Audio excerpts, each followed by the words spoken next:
We opened our doors for business in London over 40 years ago, and we're still trading on the same values now as we did then.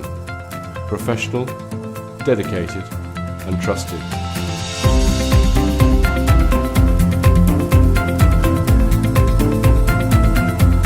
We are the MECO Group.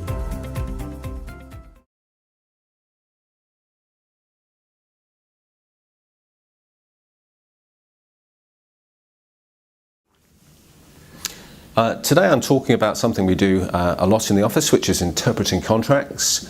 I view it as a four-step process. Step one is to find out which law governs the contract. For English law contracts, we handle that ourselves. For foreign law contracts, we need foreign law assistance from external lawyers. Step two is assembling the material, the full material of the contract, which will normally, for a charter party, include a fixture recap and incorporated terms in the form of perhaps standard form NYPE or GenCon contracts, and also previously used charters and rider clauses. That gives us the bulk of the material for a contract. We may also have implied terms under statute or implied common law. That's becoming a more difficult process to establish for if one wants to rely on an implied term, because as per the case of Marks and Spencer's against BNP Paribas, it must be shown that a term was either required to make the contract function at all, or so obvious the parties could not have denied it applied for there to be such an implied term in the contract. Once we get all that material together, we have a look at step three, if we can discard any of that large heap of material on the basis that one clause clearly and conflicts with another, clearly and directly conflicts. Under the authority of case laws such as the Lowlands Orchid, we can dispense with clauses which appear in the sort of subsidiary material if there's a clause in the specifically negotiated recap which states what should apply in that situation in such a manner that the incorporated clause would conflict with it in a direct fashion.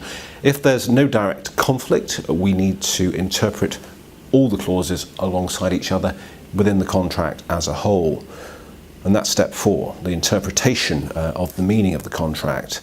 Now, the task as defined in the case law is this: we have to decide what a reasonable person, having all the background knowledge which would have been available to the parties, would have understood them to be using the language in the contract to mean.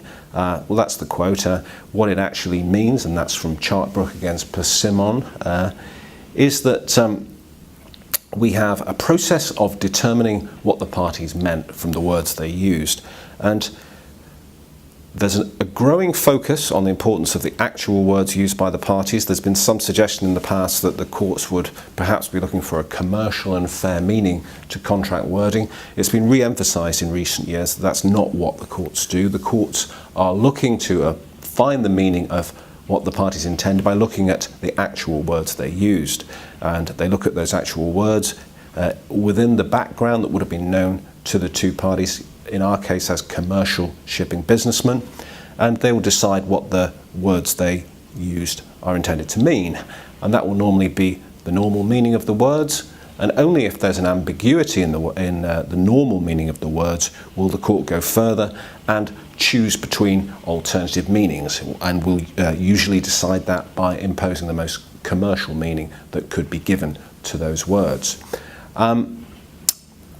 It's important to note, and a lot of businessmen struggle somewhat with this, is that their subjective intentions in relation to the Charter are not relevant, and in fact not even admissible in evidence as to the meaning of the words in the contract. That's because the court's exercise is construing the words of the contract, not the wishes of the parties. If you haven't got it in the contract, you can forget about it.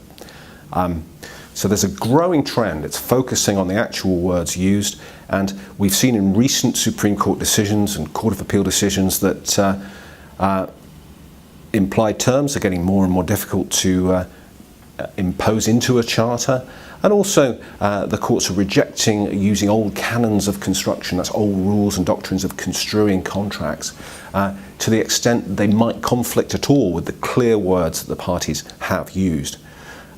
What's this about? It's about making the law as clear as possible and as simple as possible for parties to use, And for our customers, our assureds, that means it's very important to get those words right at the outset. We can help you with that because drafting your contract well at the start avoids all the difficulties and problems of the subject matter I've just described. Get it right at the start and you save yourself a lot of work and trouble at the end.